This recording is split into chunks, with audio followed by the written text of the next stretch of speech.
So there's a question that I always get from most of my followers, most of my friends. How did you do your internship in Tanzania? How were you able to go to Tanzania and start working there as an intern?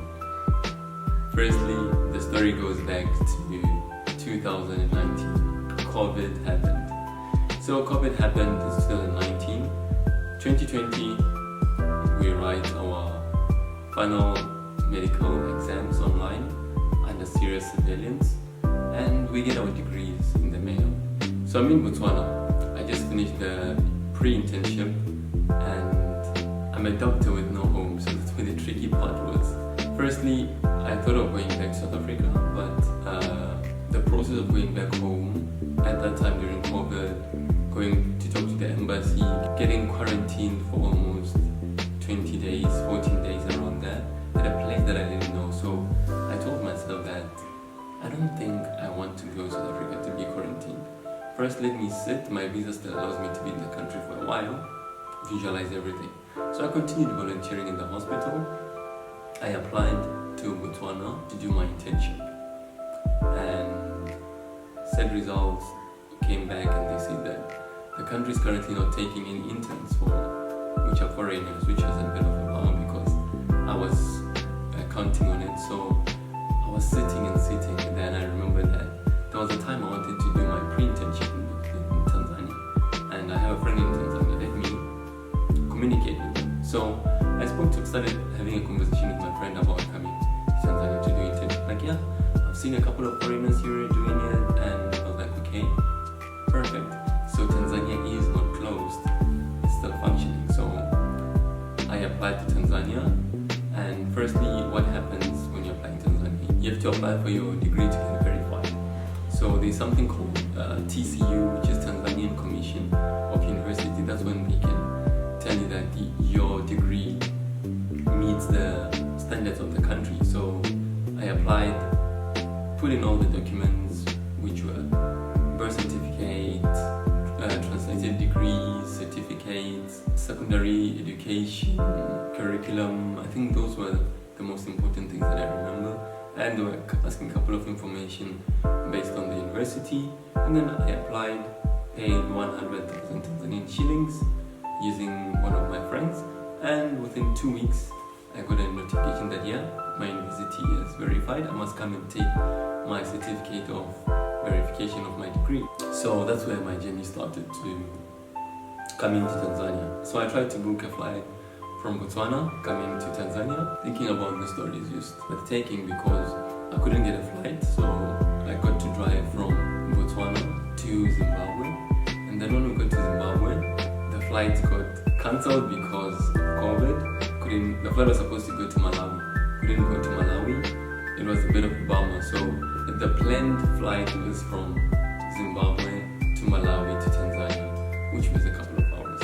But because Malawi closed our borders at the last minute, the flight was cancelled. I was stuck in Zimbabwe, so I had to get an Airbnb. Good thing at the border, I asked for 3 days to be in the country. Took a flight from Zimbabwe to Ethiopia, from Ethiopia to Tanzania.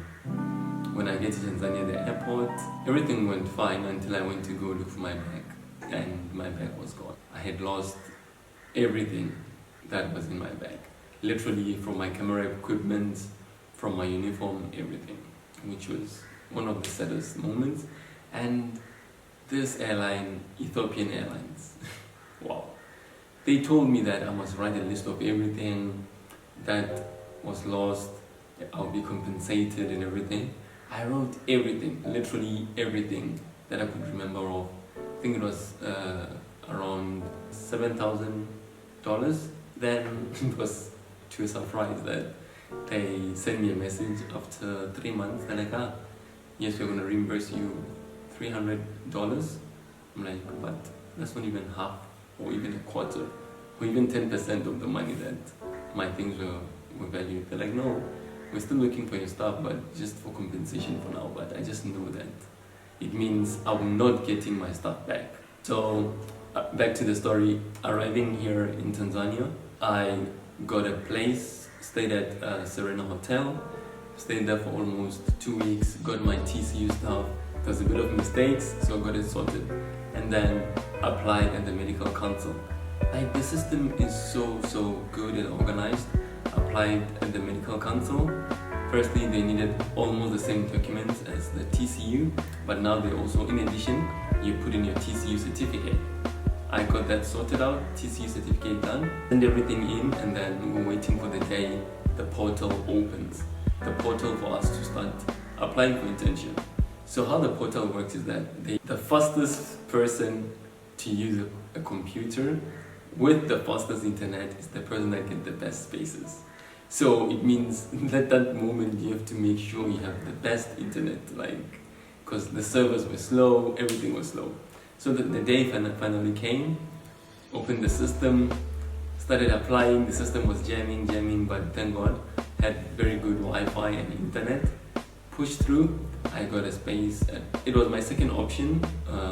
Went to this hospital that I was currently doing my internship at, and I got a slot. When I was opening the system, I think there was like 16 spaces, and they take only 20 interns, so it means I'm literally the first 4 people to arrive, which means my turn was quite good. Once I was done with that, finished the application, did a payment of $105 for the internship certificate and the internship book. Got that sorted, waited for the date to go to the capital city to get the certificate. And when the day came, went to collect certificate, came back, started, since I already had a place to stay, started internship, and that's how internship has been. But apparently now the system has changed. So now what happens is that you do the TCU thing as we did. So upload everything on TCU, pay 100,000 Tanzanian shillings, get everything done. Secondly, you apply to MCT. After applying to MCT, they're going to give you a date to write your pre-internship exam. You write the pre-internship exam. After writing the pre-internship exam, if you pass, you go and start your internship. If you fail, you rewrite the exam. Do your internship. After internship, you write another exam called the post-internship exam, and that's the end of your internship. So the only difference that has been happening now is that now they have introduced the exams, which I don't know how I feel about it, but it is what it is, and thanks to Tanzania for the opportunity when the